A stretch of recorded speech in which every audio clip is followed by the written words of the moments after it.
Hello guys, good morning, how are you today?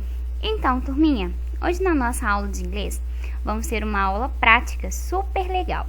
Além de vermos as colors, as cores, vamos conhecer alguns animals, alguns animais.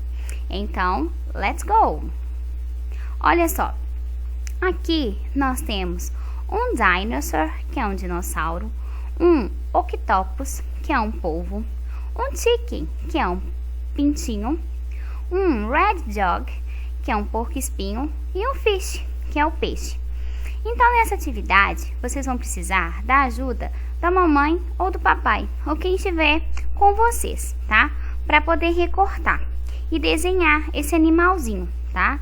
Então, vocês vão precisar de um pedacinho qualquer de papelão, pode ser de uma caixa de sapato, e vocês vão escolher esse animalzinho e pedir para a mamãe desenhar. Se vocês conseguirem desenhar, ótimo, não tem problema, vocês podem desenhar também, tá bom?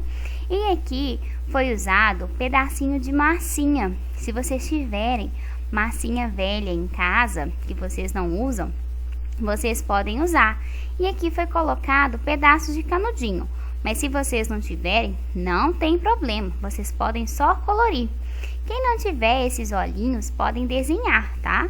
Não tem que seguir esse exemplo não, tá bom? Então eu vou mostrar para vocês os exemplos do fish, o peixinho. Olha só, foi usado a cor red e pink, tá? Então quem quiser fazer o fish, pode fazer.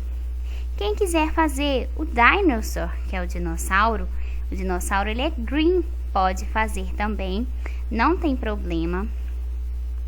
Quem quiser fazer o red dog, o porco-espinho, pode fazer. Aqui foi usado palitinho de dente. Quem for fazer, toma cuidado para poder não fincar a mãozinha.